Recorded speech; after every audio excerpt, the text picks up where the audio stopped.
everyone. Welcome to a very special Olympics episode of Fun, Fun, Fun. And by very special, I mean it's the second episode, not the Olympics. The Olympics has nothing to do with how special this episode is. It's just who we have with us and all the joy in our hearts. I'm Dan, but you know that because you know me. And with me, I have my number one podcast producer, Nathan. Hey, Nathan. Hello, Daniel. I tell you what, I don't know about you, but I am in the Olympic spirit. I have the Holy Spirit, and that spirit is of the Olympics right now. Ooh, right, it's a shame you don't have an Olympic spirit jersey to wear, because that joke would have smashed. There's gotta be. Are you the kind sell of man those? They must. Yeah, that's the first question I have. And the second question is, are you the kind of guy who wears a spirit jersey? Is the other thing I need to know. I think I would look pretty fetch in one, but no, I've never worn a spirit jersey. Yeah, my love handles, I don't think my love handles dictate a spirit jersey, at least the way that they're made now. But hey, Disney's leaning hard into the morbidly obese, unbuttoned, like sports jersey. So I'm really into these lately. I got the Pizza Planet one and whatever this Disney baseball one is. We call that the Kevin Smith, I believe. Yeah. You're now that he got skinny, those are hockey taking up the jerseys, mantle. guys. Those are hockey jersey. Those are hockey jerseys. He doesn't do baseball jerseys. All right, I'm gonna own baseball jerseys. True story, though. Don't give that to Kevin Smith. True story. This is true story. Kevin Smith, once he got thinner, he put on one of his older hockey jerseys, and they lost him for 4 days. He was just gone. He was gone. He didn't have his cell phone. He left his cell phone in the bathroom, and he was just lost in there. No one could find him. Yeah, no one could find him. It was that blue and orange one. You know the one. Yep, that's the one. That blue and orange one. Yeah. And with us today on this very special Olympic episode is the VP of Creative Development. Okay. I don't know what happened to me when I tried to say I'm not cutting any of this. I know you're not. Dave, that's why I'm even more anxious now, Nathan, because I know that none of this is all going to make it. Dave knows just stop. Let me the raw energy, right? That I need that Dan on the edge. The VP of Creative Development at the Animal Repair Shop in Florida and former creative lead for Warner Brothers Abu Dhabi and Universal Men in Black Alien Attack. It's Dave Cobb, everybody. Hey, everybody. I just rode Men in Black Alien Attack days ago, knowing that I was going to be talking to you. Excellent. I heard they buffed it up a little bit. They're gonna. I hear in November they're going to give it a little overhaul. Yeah, they're about to close it for refurbishment. I got one of the last rides, and I got to say, I would like to go on record by saying that it is it's a rich man's Buzz Lightyear Astro Blasters. I said it first. I said it here. You can quote me on it. Alien Men in Black Attack, that ride supersedes Buzz Lightyear Blaster. I did them both this vacation, and when you end up in the back of the throat of a giant alien at the end of a ride, I think you've won. All right, I think you've won. So, yeah. And that, you know what experience doesn't give that to you? Buzz Lightyear's Astro Blasters, Smashers, and Crasters. You get two like Elsa projection face robots. Who cares? All right, Men in Black. You go deep down the throat of a monster. Yeah, you get swallowed Pinocchio style, guys. Yeah. Pinocchio style, But you don't end up on an island with donkey boys. If you're into Vor at all, you end up on Simpsons you're Island. going to really enjoy. Right. Yeah. Men in Black. Dave, when you were working on that ride, you knew the audience exactly. You knew what NPR tote bag carrying weirdos were going to march in there and have the times of their lives. Yeah. I just want to go down an alien's guzzle. I need to gull it. Yeah, exactly. Yeah. Right. In that moment, you feel exactly like Mike Rowe did the entire time he was shooting Dirty Jobs. You know what I mean? It's like, but hey, someone's got to do it. It used to smell bad too. Like when we first opened, it had scent cannons in there, and I very much. Honey, I've got terrible news for you. All of Universal smells terrible now. Well, that's true. There's just nothing but BO and toe fungus. It's just all you smell these days.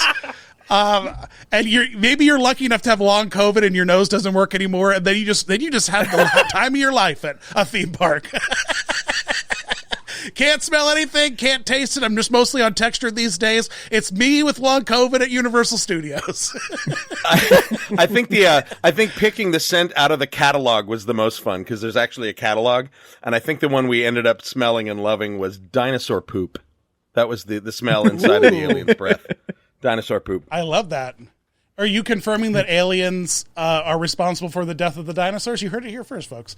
All right. Sure. Yeah, that's a good Dave, theory. You have Olympicked, I've heard. You have Olympicked. The Salt Lake Olympics, which, and honest to God, I'm going to come clean. I texted Nathan and I was like, holy crap.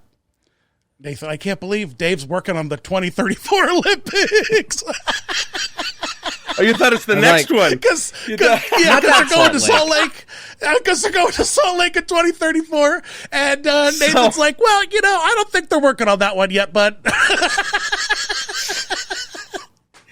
Yikes, so no, Dan. I have a Great job. I have a good story about that though. So when I was actually driving home from working on Men in Black, it was a corporate move, right? So they moved us back. So Jason and I took like 6 weeks to drive around the country and go to a bunch of theme parks and stuff. In the middle of that, I got a call saying, "Hey, can you be in Salt Lake like tomorrow?" And I was like, okay, so I actually abandoned my husband on the road. Just what everybody wants to do. Abandon. You're not the first person to abandon your gay husband and go to Utah. That is go to Utah. That's happened.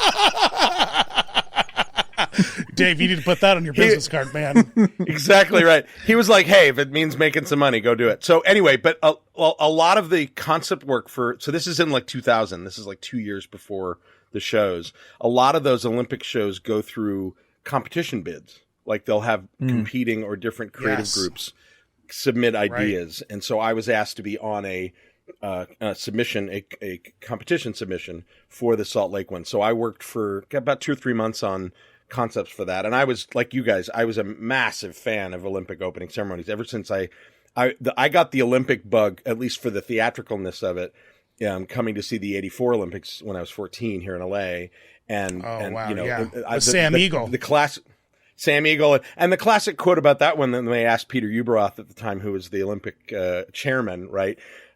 He's like, "Wow, there's a lot of spectacle going on here." He's like, "That's what we do here because it's Hollywood, right?" And they had the guy in the rocket Welcome belt. to LA, baby. Yeah, I know, right? The 88 grand pianos, and like I saw that as a 14-year-old, and just like anime stars for eyes, like I was hooked. And so being asked to do that for one was really cool. And excuse me. And I can't say that I worked on the final product. That's something I didn't do. So they took a lot of ideas from 5 or 6 different creative groups. But watching it, when we finally sat down to watch it, I was like, oh, that's us. Oh, wait, that's the thing I did. Oh, wait. Oh, we suggested that. So there were like little bits and pieces in Salt Lake 2002 that were ours. It was a ton of fun. And I just researched. I just got done researching all of the costume characters, all the mascots they've had for the Summer Olympics for the past 50 years. And through that research, I learned about the bidding process and how just all these marketing agencies kind of like get together and they're just like, they just put all of their creative minds into like lifting up the nation. You know what I mean? They're like, all right, what can we do to make us look awesome? Then like the president of whatever walks around, he's like, oh, we'll take this and we'll do that. You know what I mean? Or sometimes the people vote, but it's definitely like this creative collaboration each Olympic event, which I think is very cool that I didn't understand until I started that research. That's amazing. Yeah, and there's a lot of the characters for Salt Lake 2002 were fun. They were called Powder, Copper, and Coal, and they were like a bunny, a bear, and like I think a raccoon or something. They were like indigenous, but they were like cool. This is a Winter animals. Olympics. Yeah, Winter Olympics, right. And so, but so when I was at ThinkWell too, we did a lot of that. We did a lot of Olympic bids. We did stuff for 2008 for Beijing, which we didn't get. But so the theme park industry has hovered around Olympic ceremonies and opening, closing ceremonies forever. And I think, let me just say, I have never felt it more than this Olympic opening ceremony. This Olympic opening ceremony theme parks so hard. You know what I mean? It is theme park mother, literally to the point of we retrofitted the Eiffel Tower like we did Spaceship Earth for the 50th anniversary. You know what I mean? We literally had illuminations. It's literally like It's a Small World. It's, you know what I mean? It's literally, it's like some of the most insane, to the point where the thing ends with a Disney Springs balloon ride. You know, like it's the most insane Disney theme park opening ceremony I've ever seen. And I really want to talk about it. And first and foremost, I can't believe there's no stadium this year. There's just no central thing this year, which is a wild thing to tackle. And I can't imagine how they even began to like make decisions on what do you do? How do you give permit? Like what? Okay, like marketing companies out there, we're going to do it on the river, but like, we don't know how, what, where, what'll be available. Just start pitching, I guess, you know? Yeah. Well, the creative director was a guy named Thomas Jolly, and he's sort of an enfant terrible of the sort of theater and opera world in Paris. He's a young guy. He's like 42. Ooh, and so when what a great French word, by the way. Enfant Nathan, terrible. you didn't tell me Dave was going to show up speaking French. Well, I gotta get petit poo. Yeah, What did you just call me? It's all good. It's all good.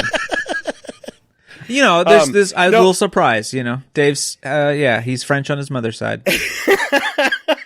So, but he's kind of known for like big staging stuff. Like he got really well known in 2014 for a version of Henry VI that was done at one of the big theater festivals, the Avignon Festival in France, and won a shit ton of awards. And it was like he did these massive staging, so he's known for it.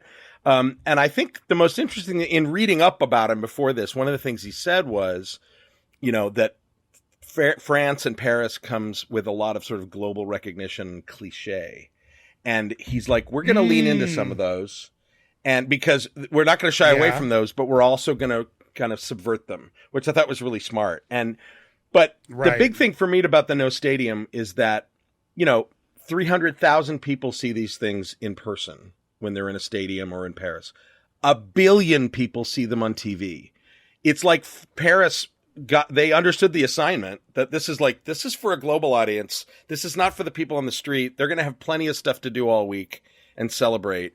Right. We need to make this. And there are stadiums. There are like gathering places. Like these sporting events are being played at where they play sporting events, guys. It's not like it's not like in a garden. It's not like in a garden or something. They're not just doing it in the woods. I just want to say, before we get into the whole ceremony, I was promised 100% boats. And what I got, I feel, was 60% boats, like 30% bridges, like 5% riverbank, 5% like pre-made interstitials. I didn't get all boat. Like I wanted the torch. I wanted the cauldron to be boat. I wanted cauldron to boat. I wanted cauldron to be, but no. Cauldron float, not boat. Airship. Cauldron which is what a juxtaposition. I thought they were going to light the Eiffel Tower on fire. How cool would it have been if the whole top of the Eiffel Tower was the torch? I mean, talk about like a cool moment. But I feel like, and I'm not wrong, I'm not mad about, because bridge is over boat, that's fine. And riverbank is by boat, and that's also fine. And the Phantom took Christine Daae to his lair on boat. So, you know, like the Phantom through line, I'm okay with that as well. But it was, I wish I had like a baguette boat. You know, I wish I had like a beret boat. Where was the campy boats is all I'm saying. Yeah. Where were the campy boats? It's funny. They did they had the World Cup there, I think last year, one of the big soccer matches. And the opening there was like, guys with baguettes and bakery. And it got lambasted by the local critics because it was too on the nose. It was like way cliche. And so that was like a year or two ago. So I'm sure there was some adjustment to this one to be like, let's try to be so there was a meeting where they were like, guys, no baguettes this time. We tried the baguettes for the World Cup. We put baguettes on things. We had big baguettes, long baguettes, small baguettes, and everyone hated it. So we're no more baguettes. But here's the thing, no more bread. I think that you're being a little, I don't know. You're getting boats, but you're getting some are barges, some are these fancy boats where Death is himself is taking these children and their light. Right. Also, Death he wraps his motor with burlap because God forbid there's any technology on Death's boat. You know what I mean? Like Death is powering. Phantom Death is powering this boat with his mind. With souls. Not with whatever's behind that burlap sack. Pay no attention to the burlap sack. Yeah. I was not paying attention to the Phantom. I'm calling him the Phantom. I don't know what else to call him. Yeah, the Phantom. Yeah. I was Assassin's Creed. Yeah. Well, yeah. He's kind of, it gets way more creedy as we go. And parkour. There's this I can't weird. believe they got the kids from Stranger Things. It's very cool. They got the kids from Stranger Things. Yes, it's wild. The thing is he's like, I thought he was like bad when this whole thing started. I was like, oh, this is the bad guy. There were some mixed messages. Yeah, there were some mixed messages, but then at the end, he brought the flag. You know, he was on our side the whole time, which was confusing. I was a little surprised there was not. I was actually half assuming they were going to unmask it and it was Celine Dion, but I'm glad they didn't do that. I was kind of Gerard Depardieu just squished into armor. I was expecting them to Gerard reveal Butler who it was the whole time. But I actually liked that it was more. It was a theme. It was the spirit of the Olympics returning. The spirit of French, revolutionary. I thought I liked that they never put a fine point on that. The thing is, like, my overall opinion of it being on the streets and all of this. Oh my stuff God! It was Jean Valjean. It was. Oh, it could have been. Sure. I didn't even think about how it was Jean Valjean. It came from the sewers. It was a misdirect with the boat and the Phantom music. Mm-hmm. It was Jean Valjean. He did go through Les the whole Mis. time. He literally did. So he did. He walked right through Les Mis. No, I think my overall thought about it was like it was absolute chaos, and like my project manager, stage manager brain was like, holy crap, what are they doing? Like, and it didn't always land and moving from one thing to another. It was a little chaotic, but the fact that the overall theme was as if the past and present culture and history of the city was like being awakened by the torch's arrival and touching everything. That's great. That's a really lovely overarching theme. It was very, very cool. Yeah, that was really cool. I really dug it. I love the overall theme.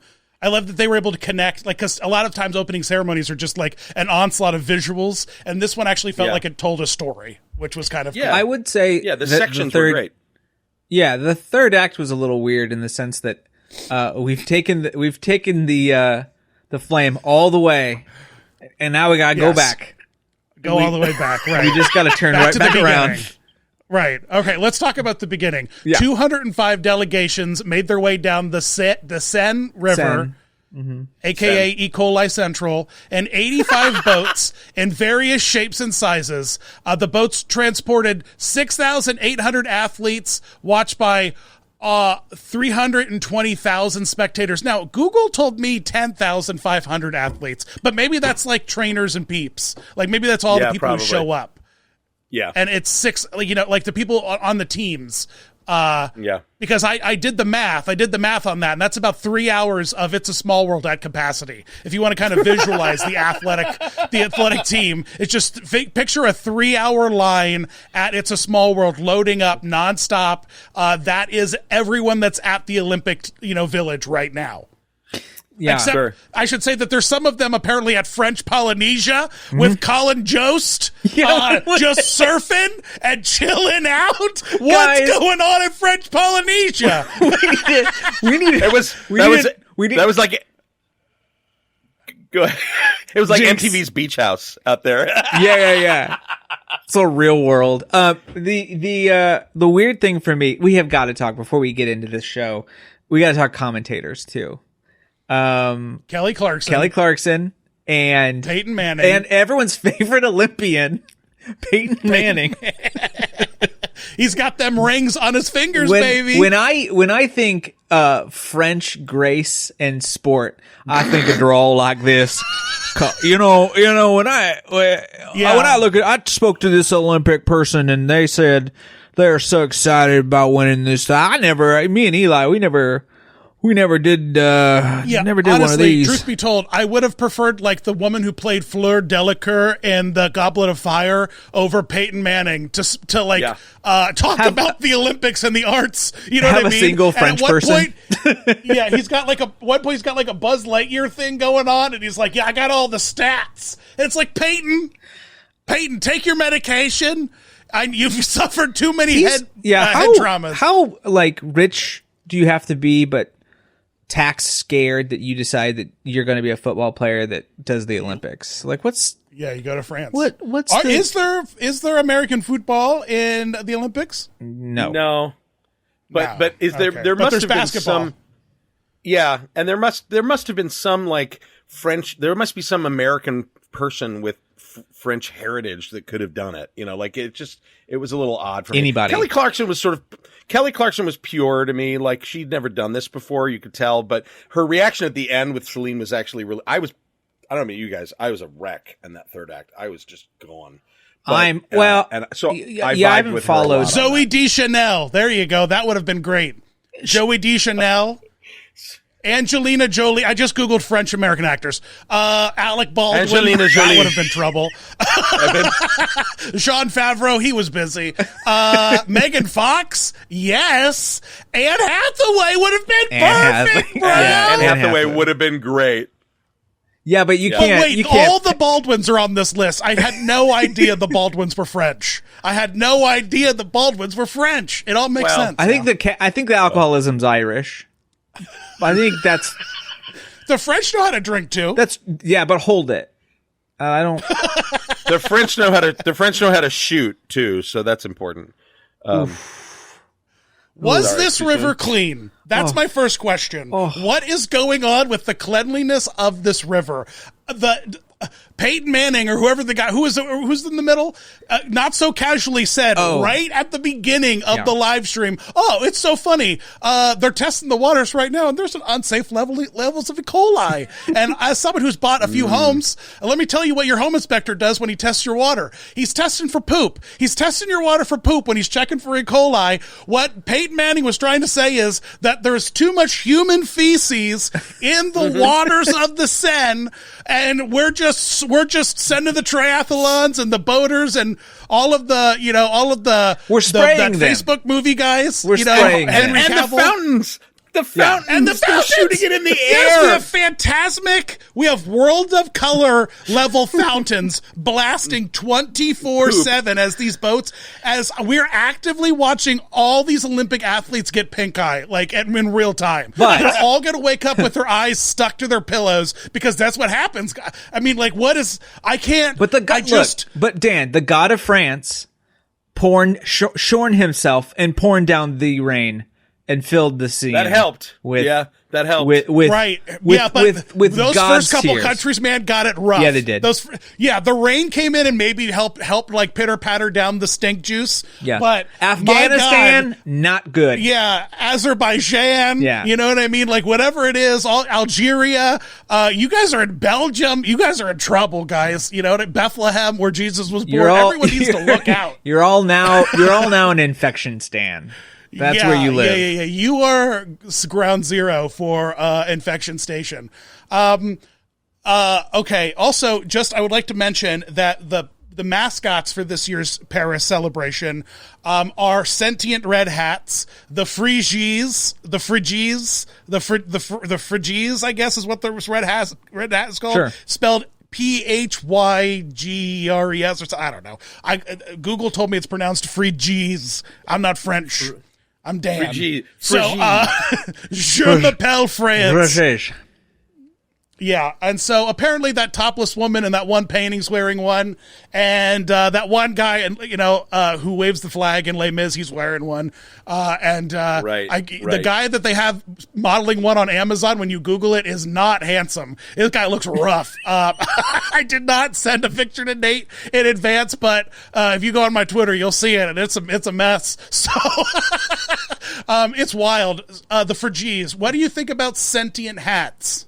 This is the first time the Olympics has done something like this. I mean, they learn. They're copying Sid and Marty Krofft and Lidsville, basically. You two are too young for that, but no, I know about Lidsville.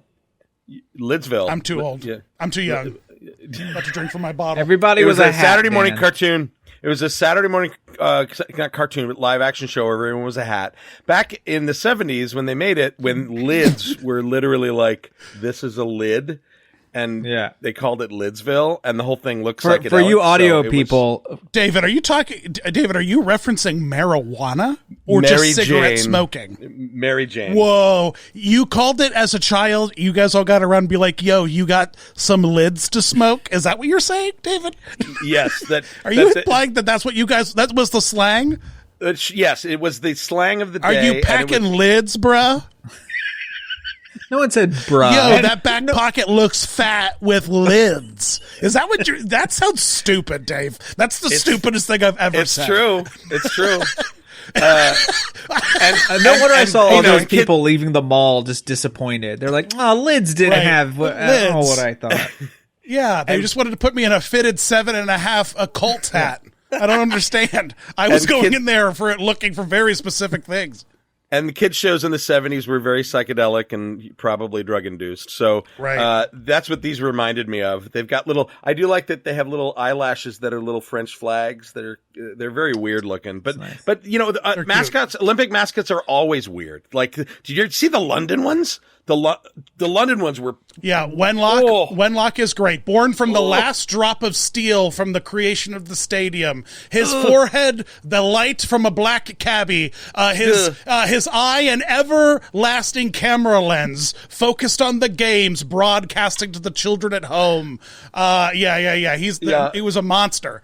It was a monster. And it was like, and whatever marketing team they hired to like make the videos for those were it had such a Pixar boner, man. It's just CGI-ville, and it's way too late in the double aughts. It's way too late in the 2000s for us to be doing whatever was happening with this Olympic promotion. You know what I mean? Like someone should have called. You know what I mean? Someone. You know what I mean? But I'm also astonished at the amount of, and it's commonplace now, but I learned starting with Misha the bear with the Moscow Olympics in 1980. Most Olympic mascots have Japanese anime made for them, which is just incredible. So if you pick your favorite mascot and just search that name and anime, like Hodori from Seoul, you know what I mean, or Kobe from Barcelona, that weird Cubist dog, and you're gonna find Kobe's Troop, like a little anime of this weird Cubist Barcelona Spanish dog, like getting at it. It's bananas, man. Even Sam Eagle had an anime from the Los Angeles Olympics where he was a detective and he would like take the rings off his hat like Captain America and solve crime with them. He'd and he would ring you with his Olympic rings. It's pretty intense, guys. If you're not up on Olympic mascot anime, if you think you know anime, you're an idiot. You don't know anything about anime if you're not up on the Olympic mascot anime, brah. Atlanta's Poser. probably one of the other weird ones from '96. That one's bizarre. Izzy the What's It? Izzy the What's It? And Izzy the What's It debuted at the Barcelona closing ceremonies, because at closing ceremonies you can send a delegation as the next host. It'd be like, hey, hot preview. It's like the Epcot Preview Center. It's like, or Epic Universe. It's like, hey, look what's coming. And what Izzy the What's It came out on stage, and I think that they threatened to shut America down if they didn't figure that out. People were so angry at Izzy the What's It. It was such a huge flop that they had to redesign the entire thing, make a video game for it, give it a Cartoon Network special. Ronald McDonald became his best friend, so kids are like, oh, Ronald likes him, so I guess I should like him. Peer pressure. My God, that one was rough. Izzy was rough. Yeah, very rough. Aren't you glad, Dan, you have all that information now in your head? Ooh, yeah, it's all in my head hot right now, guys. You got me lucky. You got me lucky and hot. All right, Nathan, in your notes you have written here, children and death. Yeah. Can you, maybe I was in a fugue state or peeing during that part of children and death. No, it was just. Oh, in the boats, during the Phantom theme. Yeah, that whole Phantom thing. Children and death. He's looking real spooky here. He's so spooky. He's not my friend yet. I don't know him very well. I'm going to get to know him over the next 3 hours. And right now I'm feeling threatened. He gave the kids life jackets. I mean, he handed them life jackets. That's true. Does he have one French? Does he have one under his outfit? Like, there's no way he doesn't. Most likely. No. No, that wasn't in the contract. He's a stunt performer. And if he gets in the water, he's essentially waterboarded because he has fabric over his face. So, that's Dave, rough for him. I think this next picture I'm going to show here, between the beginning of the show and the end of the show, somewhere in the middle, I turned to Katie, my wife, and I said, is all of France gay? Is it all gay? Is everything gay in France? Gay Paris, I suppose. Everything's gay. Everything smokes. Yeah. Man, when Lady Gaga rolled out, my jaw hit the floor. I was like, oh no, they didn't get Lady Gaga. With palms. And my girlfriend, Nina, was like, oh yeah, didn't you know she went to like this like fancy Upper West Side high school where it was like half in French. And so she speaks fluent French. And I was like, what? And she's like, oui, oui. And I was like, shit. She was great. And I mean, after all the rumors, it was like, I went, oh, of course. Because, she went to some French immersion thing, but she certainly sings it beautifully. I don't know what the song was. Did anybody Something look like up the 60s. I'll look it up. That's my producer job. There you go. But in Lady this particular was photo, so great. It also looks like she's performing with the Muppets that you hit on the head to make noises. You remember those? Yeah. There's Marvin Scruggs. The Muppets just stole Marvin those. Scruggs. Yeah, they stole those from France, the Muppets. So, the French had feathery things first, guys. We can't take that from them. The French were doing feathers before anyone even found a bird. So, I really love it. I was so gobsmacked. She did a little piano. They put a huge feather on the back of her. She did a little bit more, a little dancey and twirlies. Yeah. It was great to have her. Song was, it was a real treat. Her song was, I'm going to screw this one up. Montreux des Plaines. And nice. It was, I love that one. It was sung by a French ballet dancer and musician Zizi Jomer in the 1960s. Ooh, nice. Okay. I want to put up for a posit. We did not see the Phantom and Lady Gaga at the same time at any point. No. So there is a chance that it was Lady Gaga as the Phantom during and before and after this. I just want to throw that out there. And if you just picture Lady Gaga doing the rest of the stuff that the Phantom does, I think you're going to be in a much better place. I ask Dave, she did parachute into the Super Bowl, so I would not put it past her that was to fake. Be able to do parkour. That was fake.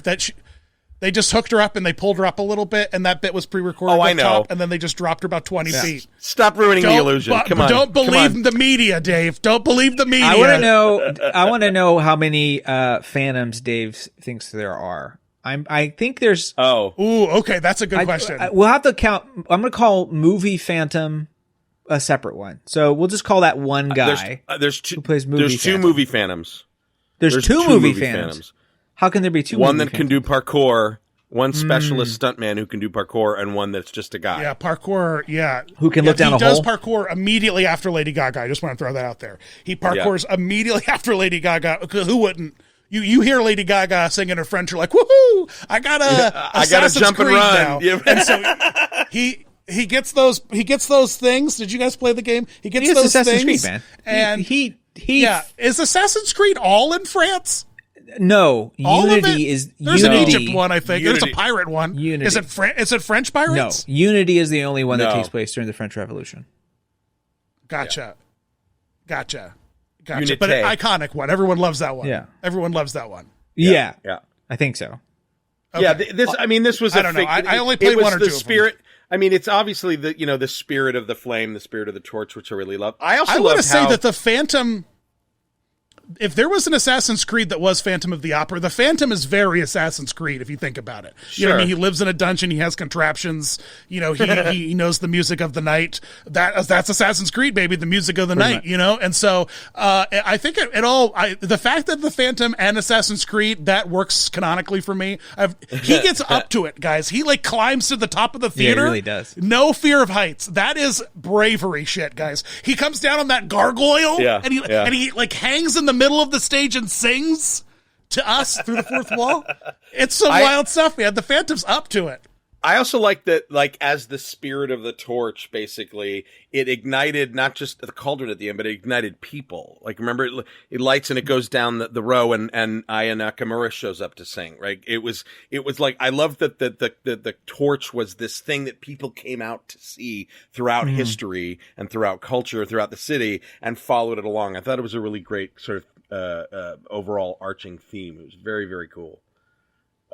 This is the hardest I've ever seen the Olympics go with these interstitials, though. I mean, like, usually it's just like, it's the Coca-Cola panda handing it to the Coca-Cola polar bear, you know what I mean? And then, like, it was Bond and the Queen. Blake Lively shows up. Or last time. Yeah, exactly. But that was just an opening. Like it's usually an opening or one or two interstitials and a closing. But but they had to do it for this, right? The only way to make it work on that citywide scale and make it connect was to have something for the home audience to watch and right, because these boats literally, this whole opening ceremony was literally through the entire city of Paris. Like, it took up a huge, and you really feel it during, like, the horse segment. It goes you 3 really miles, feel like how long it was. Because when you watch the Macy's Thanksgiving Day Parade, you're just watching in front of the Macy's store. You know what I mean? Yeah. ABC's got the coverage. Al Roker's out there. He's chuckling. You know what I mean? You don't really understand how long the parade is through the city, but you don't have to follow Garfield back up to where they started, you know what I mean, during the Macy's parade at the end. But this time, you really got he was on that thing for like a solid 15 minutes traveling. A jet ski was towing that thing up. And the other thing that they didn't have for this one was they never got to actually rehearse the whole thing. Like, it's crazy. No. This was, I tried to count in my head how many, I'll call them segments. There are probably segment producers for each location and each act. There's a choreographer for each one. Right. Like, these were all separate troops doing all of this, right? There's probably, I would say conservatively 12 of those, maybe 15 of those separate things happening. And those probably went off and rehearsed somewhere in the countryside in the middle of nowhere on their own to their own click track. Showed up. Did you notice that too? Every single performer. Every performer, single performer had headphones on to make that click track work. It didn't work perfectly every time. There's some parts where it lulled, but man, just the idea that they would stage it this way, I can't even imagine the stage management for this. It's mind-boggling. Isn't it kind of I thought the pattern was going to be here. I'll put up if you're listening, you can watch this on YouTube and there'll be some photos. They did like a couple variations on the side, like they did this can thing. The can number was Gaga great. was on the other side. It felt like they were going to use these bridges like as the middle of the float or the beginning or whatever. They were going to just hit these. So the first bridge gets hit by the parade, and then they're going to do these 2 performances, and then the next one's going to happen. And then they just sort of abandoned it for like filmed interstitials and kind of just people dancing everywhere. Well, you had the section of the boats with all kinds of things. You had that section of the boats going past the big faces that were like half submerged. You had that segment.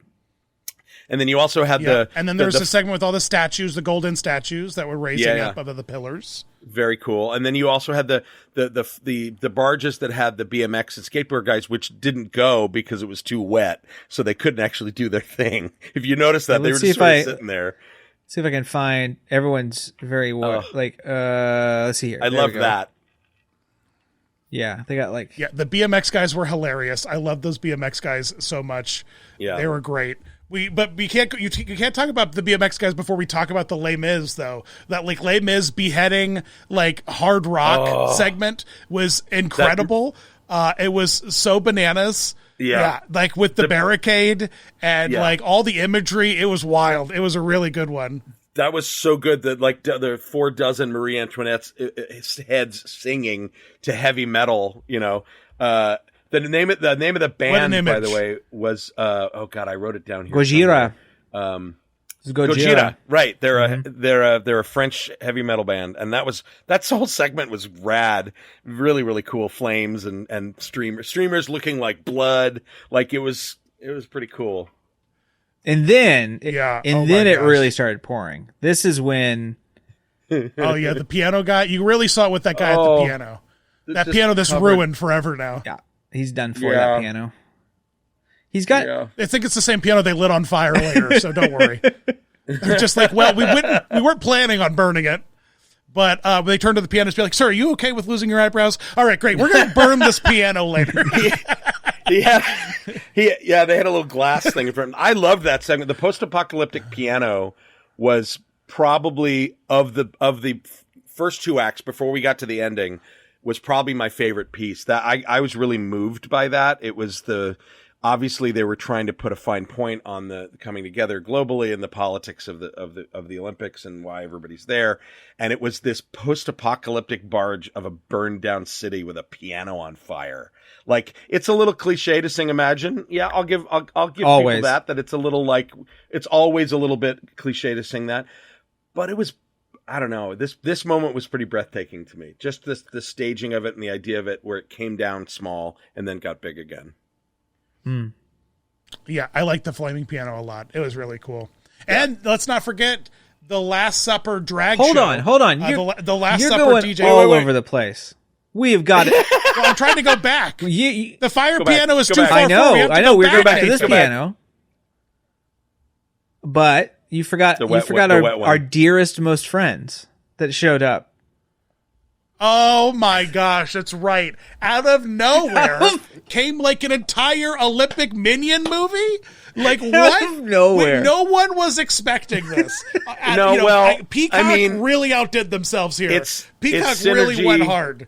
It's synergy, obviously. How many boats did we have to miss in the parade to watch? No, this was part of the actual thing because they. I know. I'm just saying. They're in a submarine. It's ridiculous. Yeah. French. They're in a submarine.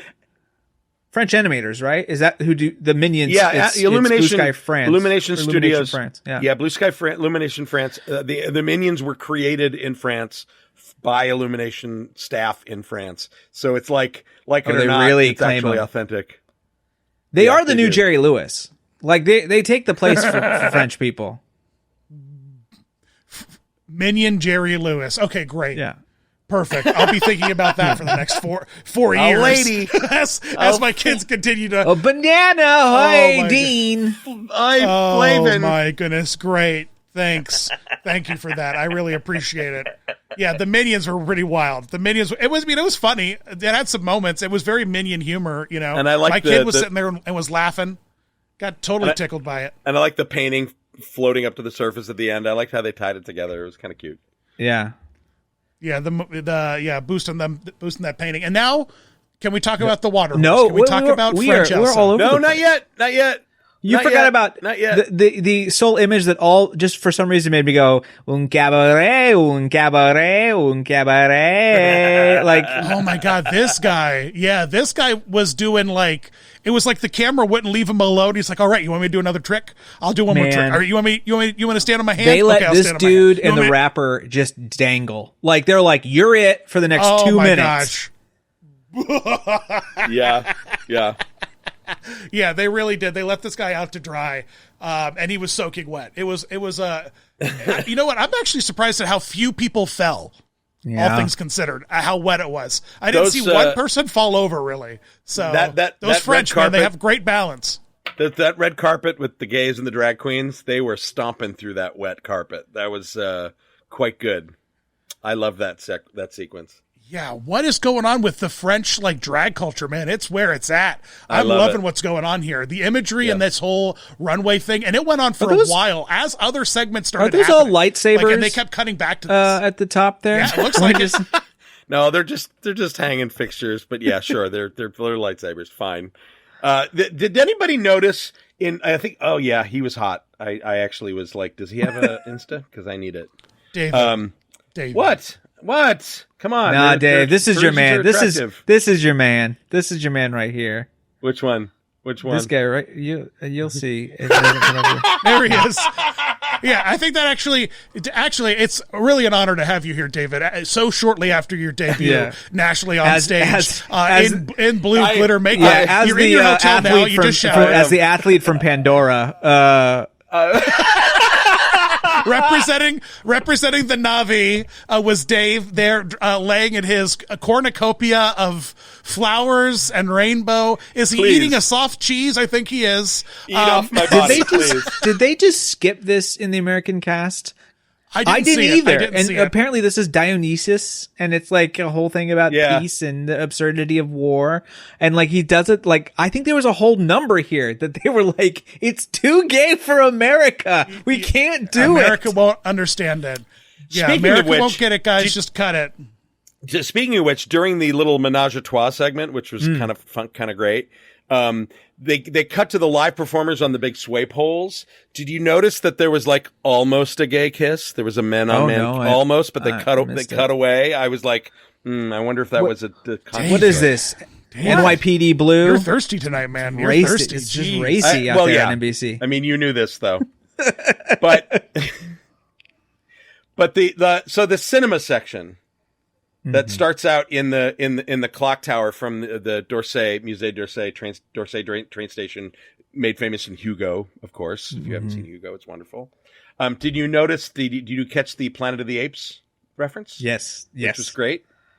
Yeah. They're one of the planets that they go by in the animated segment. Author of Planet of the Apes was a French author. So yeah, it has a lot of fun. And of course the Statue of Liberty is French. Charlton Heston. A famous Frenchman. All of Charlton Heston's. And all of his guns were French. Everyone knows that. He only used French guns. Pierre Boulle is he also wrote Bridge over the River Kwai. Yeah. God bless I like that movie.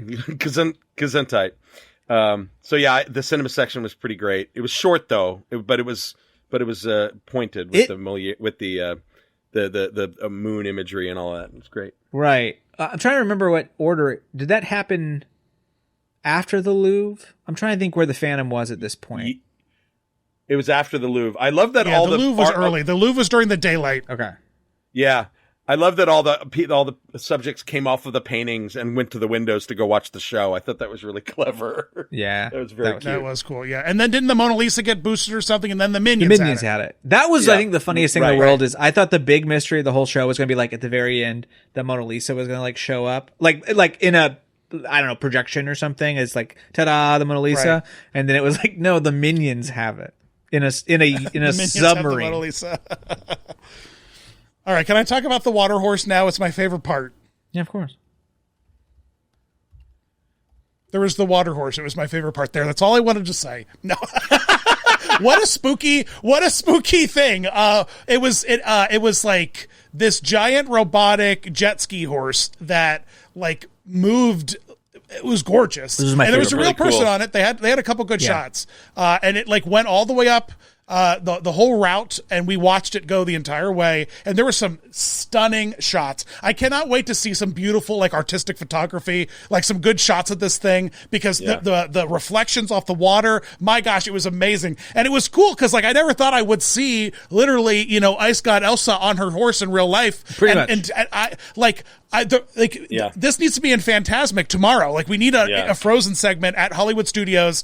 Zip this horse thing around 3 or 4 times. Like I mean, my gosh, it's gorgeous. It's it's incredible.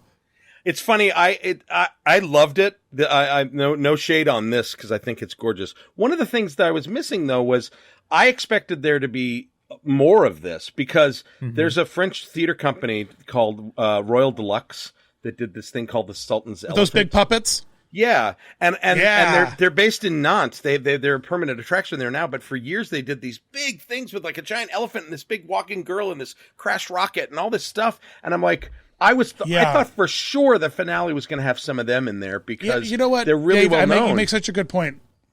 Yeah, I was missing a lot of that avant-garde campiness. Like, I really was missing a lot of that craziness. And this, that's why this was so welcome. This was so welcome. It felt so delicious. Yeah. As terms of an opening ceremony spectacle. It was awesome. Yeah. Yeah, I wanted more of it. But again, as the spirit of the torch, formally arriving, I thought, and with the lights lighting up behind it, like that, like wings, just really, really, really beautiful imagery. And the transition, as it moved under the bridge and the wings kind of like grew behind it, and then like you smash cut up onto the bridge with on a real horse. It was this very cool transition from the water horse to the real horse. I loved it. Is this when the uniform up? No, the uniform upgrade is before. That's when he puts the cape on. That's right. So he's got his like new look. He upgrades to he's got the shiny look. He's carrying the flag because then he delivers the flag, right? Like the flag he's wearing the flag. Like Captain America, the Captain Olympic spirit. Right, and that's all. Like they checked all the and that's boxes, Lady Gaga right there. You can't tell me that's not Lady Gaga. There she is. She dresses like that all the time. What are you talking about? She didn't even have to. They didn't have to give her an outfit. Yeah. Lady Gaga's like, I own this. They're like, I will great. say, I think I get it now, because if I go back to the first slide, you can tell what they're doing is slowly aging the character to be a more modern fashion, because it starts off yeah. And then, so that's one, and then the next one's slightly different in tailoring. This one is. Oh yeah, there you go. Yeah. The second one has got more of that. I would say the revolutionary era, and then you get like super modern, and it's basically Bridgerton. It's basically Daft Punk by the end. Yeah, that's true. Yeah, it is. The character goes through his own arc, which is a cool little evolution for that costume. And that the storytelling device, because he's always in. I think he's always in service of the Olympics. In one way or another, kidnapping children. You know what I mean? Parkouring. He's always, whatever he's doing is in service of that the games. And so it's great to see him. I wish that there would have been some unmasking, but I guess that would have kind of ruined. It could point. be. Yeah. It could. Yeah. Could be for the finale. No, they're not going to do it. But everyone's hope is that Daft Punk shows up for the finale. Which would be pretty rad. They're French. Yeah. Daft Punk, and they're DJing with baguettes. It'd be cool. So they lit the torch. So that was cool.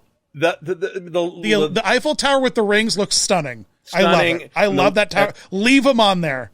Yeah, the laser projections falling down and then the laser shooting out. That was an incredible show. I actually really loved that everything sort of downshifted as we saw the torch with all the athletes going into Chilliwack Gardens. Like the minute the camera panned to see this, I actually teared up. Like I thought it's such a strong image from the original exposition, the original World's Fair in the 1800s, right? Like the minute I saw it, I knew what they were going to do. I was like, oh God, this is so perfect. We've never seen. It's pretty genius. It's pretty genius. Now here's the thing. That's not real fire. Just so you know. No way.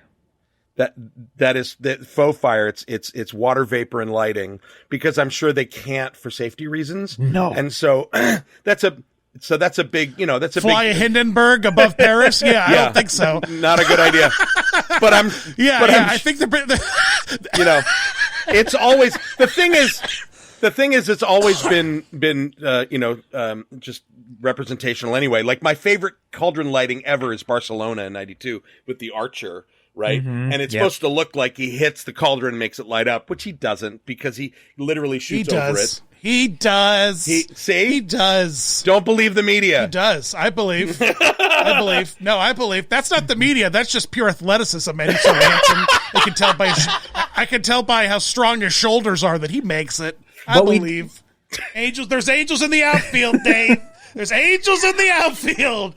At the Olympics in Barcelona in '92 with Kobe. It's just like when you the cubist Pyrenees dog. when you think of all of the icons of the city, including the Eiffel Tower, like you can't top that in terms of like a place to put your final cauldron. Like there's just, they could have done the arch. There's a million places they could have done it. Well, that's why I think we all thought. And the last time.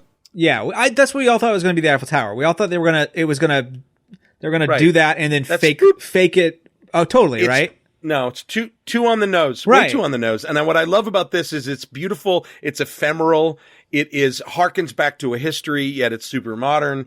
What my big question is how they're going to show it. Cause usually the cauldrons, not only, obviously they'll stay lit for the whole games, but after the games, they become like a tourist attraction. So I'm wondering if they're just going to park it there or make it like Disney Springs where you can actually ride it.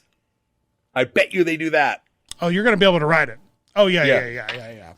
Like when it panned to the balloon and you teared up, I also teared up a little bit because I thought about the last time I was at Disney and how much money I spent. I thought about my Disney Springs vacation. I thought about Epcot.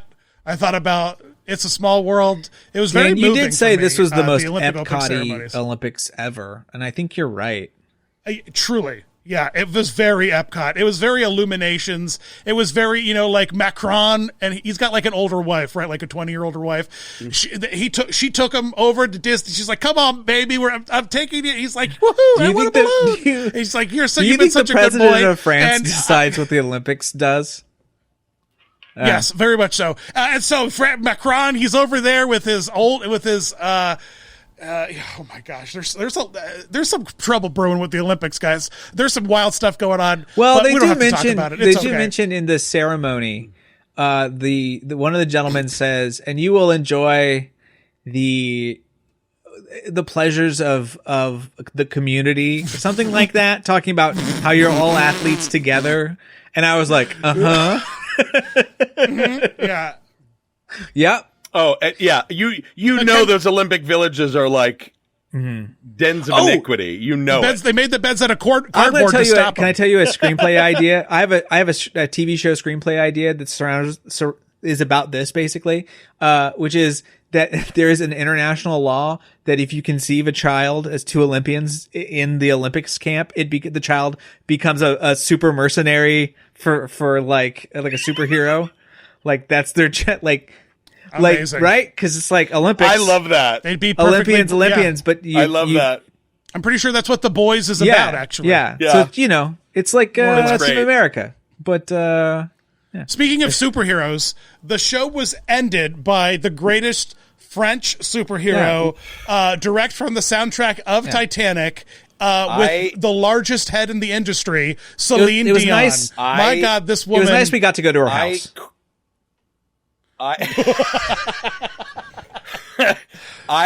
Okay, she hasn't performed since 2019. She actually sang in another Olympics. She was at Atlanta. She sang in the Atlanta opening. 96. But 96, right? But you guys know what she's gone through with the stiff person syndrome or whatever it's called. Minute I heard her voice, I just started crying, and the minute they showed her up there, looking all Celine and absolutely strong and doing this, it was, oh my God. It was for a show that I liked in spits and spots overall and admired the scope of the last 10 minutes of the show. I was a wreck, including this. This was so beautiful. She's a vocal athlete. As I watched it, it felt really cool to be watching it live. Watch the pre-record.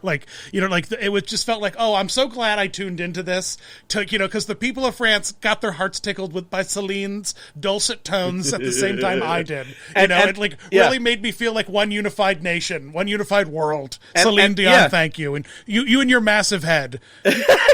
I'm glad I didn't read anything about it because I guess they did announce it. I knew nothing. I had no idea she was going to be there. So it was. I didn't watch any of the trailers for the Olympics. I went in cold. I didn't.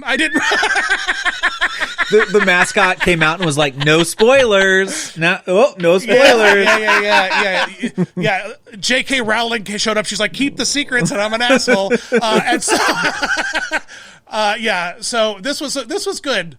It made me excited for Epic Universe, because we get to go to France there. We get to see Universal's France. I also thought about that during the opening ceremony. So I was looking around. I was like, I wonder what parts of this are going to be Epic Universe. As I was looking at all the French architecture, and I also wonder if the water fountains in Epic Universe's France section will have E. coli too. I think that'll just be part of it. Dirty water fountains. You know what I mean? Gray water. There was surprising lack of drones. That was another thing. I was like, I think it was the weather. I think it was the weather. There was a couple shots. Yes. There was a couple shots. I think it was after Imagine that they were they sung the song and it was like bump and there was gonna be the last like thrust of music and they cut to this shot and it's nothing. It's just an empty sky. They just hit the thing. You're right. That's probably the right. shot scheduled. Yeah, and they were like, "Oh, yeah, we're not doing fireworks. We didn't need that shot." There was definitely some stuff like that didn't happen. I bet there were fireworks. San Diego Comic-Con did a Wolverine and Deadpool drone show last night. So if you were longing for drones for the after Olympics the Olympics finale. opening ceremony, the Wolverine, right? Deadpool. Oh yeah, that's right. Oh right. Yeah, that maybe that's why if they had fireworks on the tower as well, maybe that's why they didn't use in this, or maybe they're again saving that for the finale. That's more of a finale thing. Yeah, I thought it was interesting. Yeah, they mention how certain locations aren't being shown in this ceremony because they're going to utilize them in the Paralympic ceremony. So there was thought put into you can't. Oh, we're not just going to use the Eiffel Tower twice. I thought it was interesting as a way to kind of cover I don't know. I never think about that. Oh, they're probably going to use that big arch and that circly thing. They're probably going to go around and do different parts. Yeah, I love that. That's actually really great. And the Phrygies, there's a sentient Paralympic hat, not just a fully abled, but there's a partially abled Phrygies hat with a running blade. Because now there's dual mascots. It started like in Rio or so, like they started making two. Yep. There was Rio had Tom. The Olympic mascot for Rio was like a monkey cat. And the Paralympic was a magic bush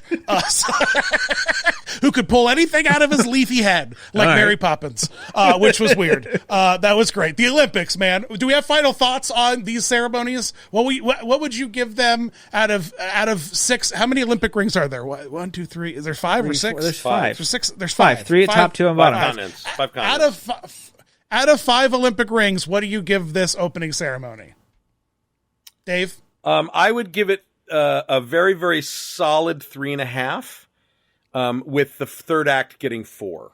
Like, I think I don't think it landed 100% for the first 2/3 of it. But I like what they were trying to do. I like that a big thing I loved was that they were interspersing entertainment with the parade of the athletes. So it's not like, here's an opening and now you get to sit for an hour. I mean, while it's a countries go by. Like, it's a parade. I mean, it's Macy's Thanksgiving parade. Like, it is very much here's a section. We're going to do a stage thing. Here's a section. Like, that's what it really felt like. Yeah, and it just it felt elevated. Yeah, the scope of it was absolutely bonkers that they would try this, and the fact that they couldn't rehearse it at all. Like, literally, my magistic brain was in the corner sucking my thumb. Like, I don't want to work on this. This is horrible. Like, how did you do this? So I would say 3.5, 4. Nathan, what do you say? I think I agree with Dave. The thing is it's really hard to judge because it's not a stadium show. And so when you have the opportunity to sort of use a stadium show, kind of, it always kind of, there's a wide shot version and then a close up version. And this is a weird thing because it's always in motion beyond the staged material. And so it's like, you can't really, you don't really get to that kind of core central focus concepts until they got kind of to the stadium portion, right? Like to their presentation portion. So and it's like, I want to give them a real big A for effort on like going, let's do it on boats. But there's also like a weird, like none of the athletes got any of their steps in today. Like there's this weird, it's just kind of like, it's less marchy. We made LeBron James stand. We made the one guy who needs his arms stand for 4 hours holding a flag in one static position. We couldn't have had one of the soccer players do that, guys. We couldn't have, we had to make it the GOAT LeBron. I think that those arms are gold. Athletes had a really good time, except for the rain, because they really could just basically have party boats. Like they basically kind of just got to chill out, and they didn't have to march around. I missed the marching, I guess. Like I like that. I like that bit, and it feels a little. And no greasy Tonga guy, which is a big. Unfortunately. I'm sure Dave was really let down with all of his thirstiness today. Good Lord. What I would say is, I think I'm going to give it 3.5.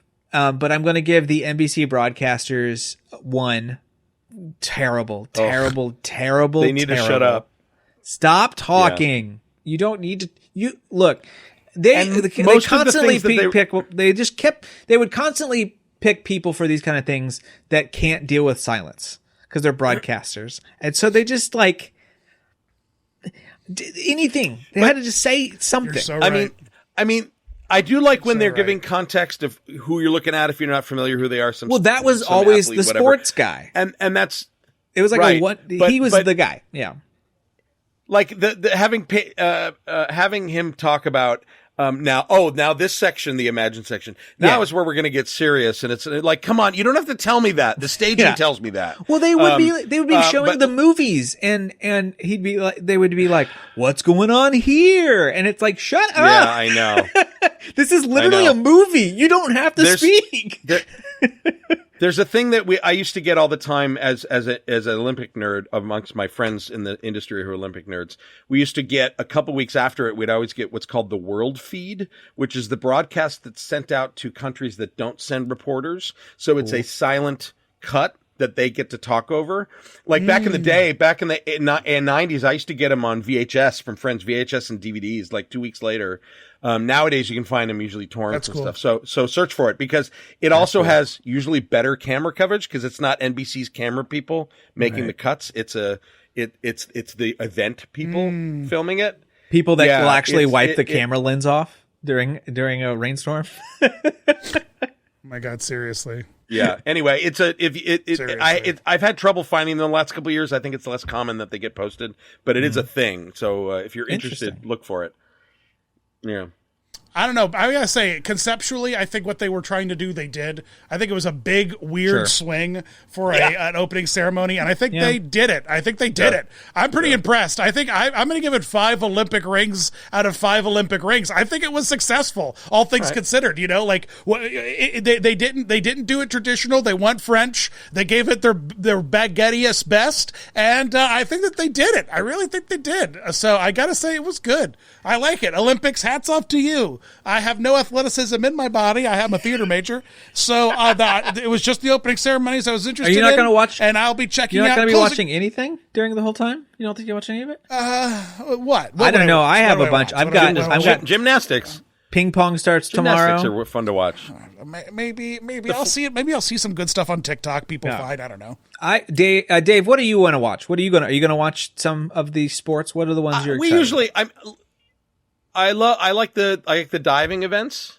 I like the some of the swimming events, mostly the diving events. I like the gymnastics when it's I like on the men's side, I like the super athletic stuff. On the women's side, I love the floor exercises to music and the sort of freestyle-y stuff. I like those a lot. I want to watch the stuff in French Polynesia. I want to watch the skateboarding and the surfing and stuff. Yeah, I'll check it with Colin Jost. Weird. I'll go check it with Colin Jost and the surfers. Surf? Cowabunga, dude. Does he even surf? Like NBC's got the weirdest. The Dan Cortez. I don't know. He's the Dan Cortez of 2024 is what he is. He's MTV Sports, basically. God bless him. But you know what? I'm really into rugby sevens. I started watching rugby sevens yesterday.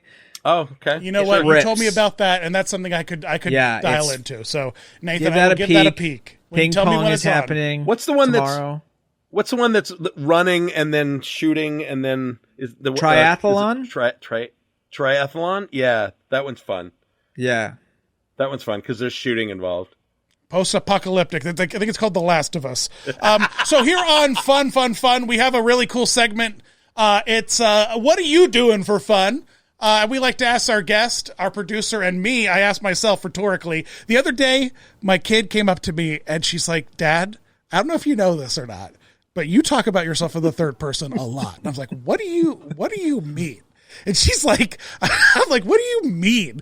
And she's like, "Look," and she showed me a text message from me. And she's like, my text message, I can't even believe that I do this. I do it though. I'm like, "Dad's about to go cook dinner. Do you need anything?" Like, that's what I'll say. I don't say I'm about to cook dinner. I say, oh, Dad's going to run downstairs and film a podcast. I'll be down there for 45 minutes. Like, it's so weird. But anyway, this is a segment where we talk about some fun stuff, and what my guest, my producer, and I do. So, Dave, what are you up to for fun? What are you doing for fun right now? What tickled me with your fun hole? That's kind of a personal question. We gave you the whole episode to think about it, Dave. So my husband is got a new job. He's a flight attendant on JetBlue, which is awesome. But it means our schedules are often like, whoa, right? Flight benefits. But like, our schedules don't overlap a lot. He's on call a lot. So, it's often like kiss, see you in 2 days. Right. So we were like, we need to find something at home because we're both exhausted, like something to do. And there's video games we've been wanting to play together, but couch co-op is such a rare thing. And video game developers out there do more couch co-op because we love it. We've been playing a game. There's no profit in that. Doesn't sell consoles. Yeah. There's a game we've been playing called It Takes Two.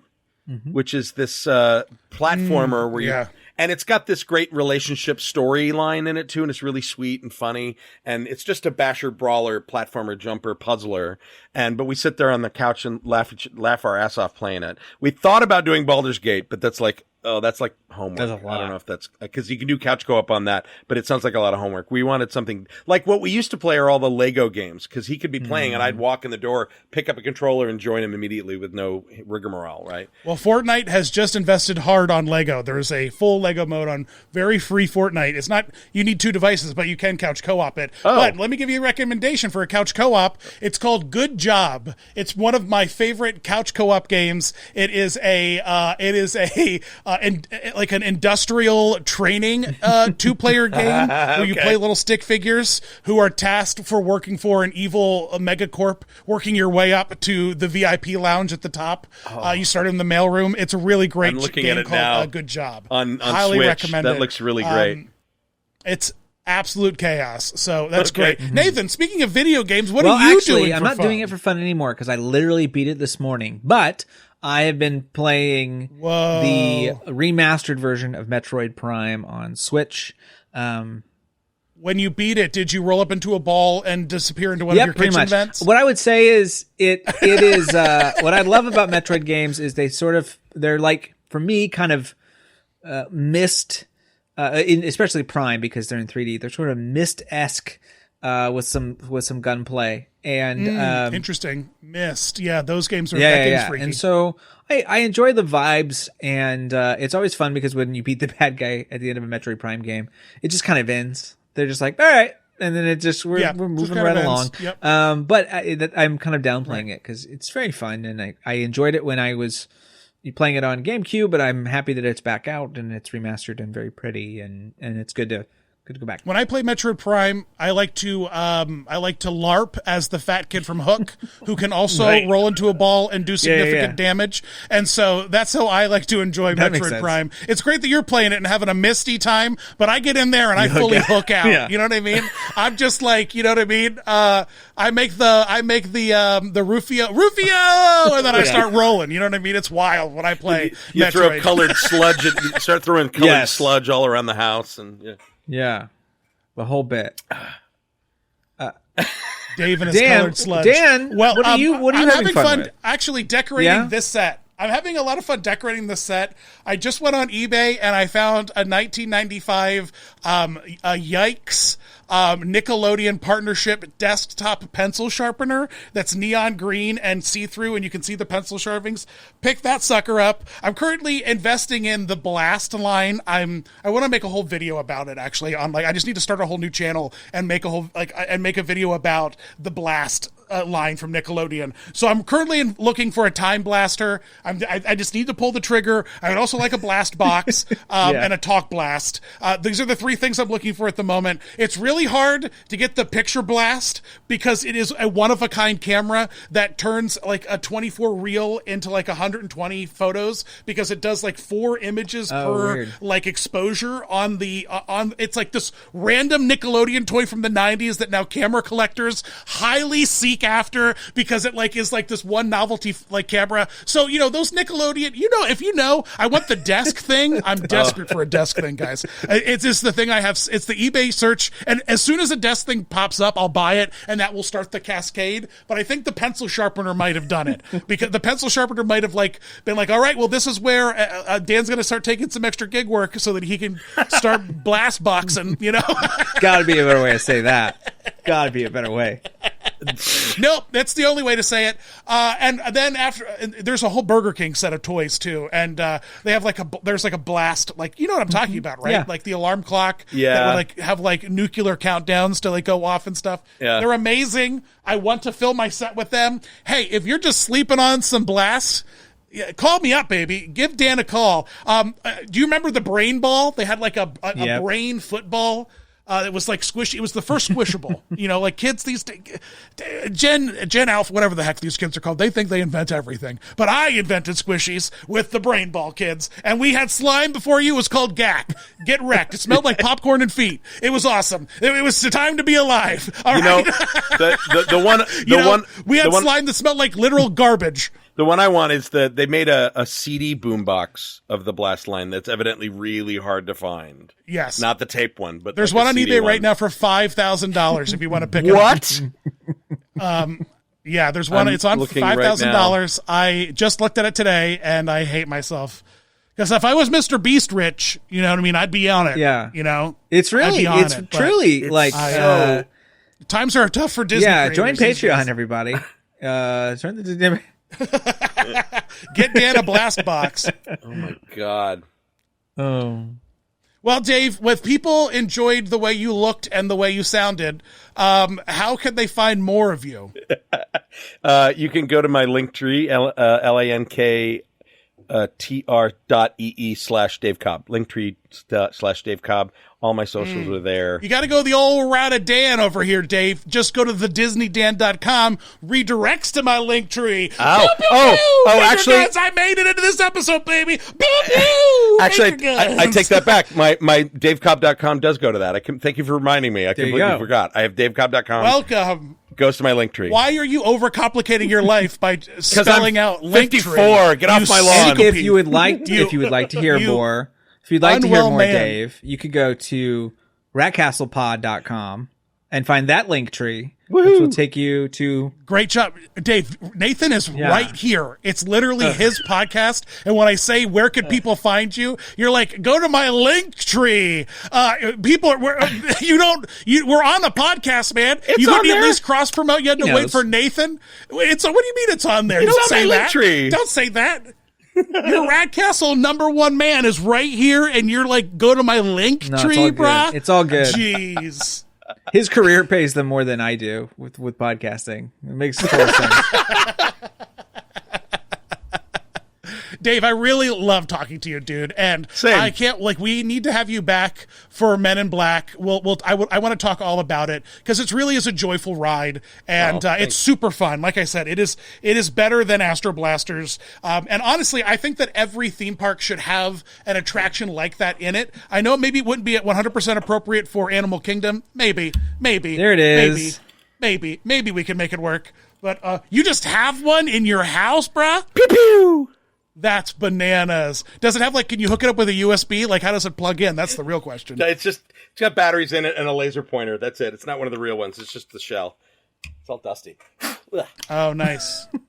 Nice. It's Dave's Lil Cricket. So cute, Dave. Thanks for showing that to us. That unsolicited crick pic was great. Thanks.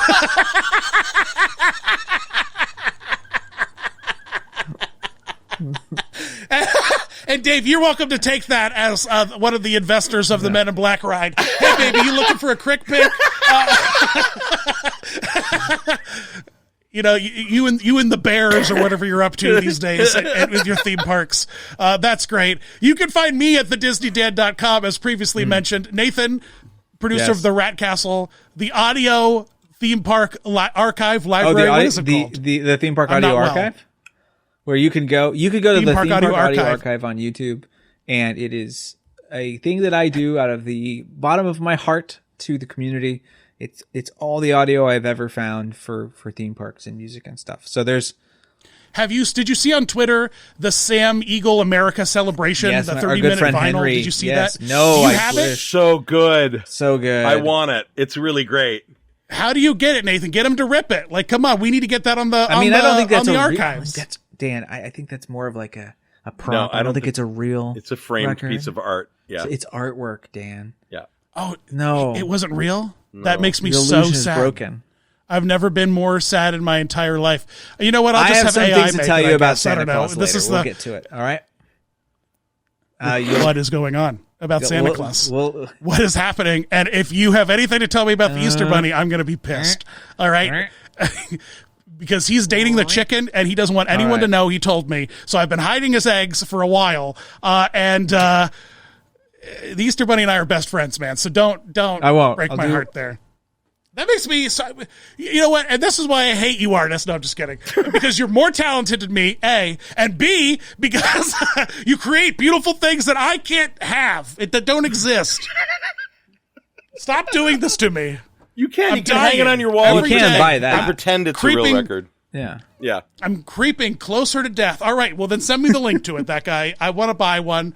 It's already, if you think I can find it, Twitter, you think Dave's old, wait, see me on Twitter search, man. I can't get anything done. But this has been great. I've had fun.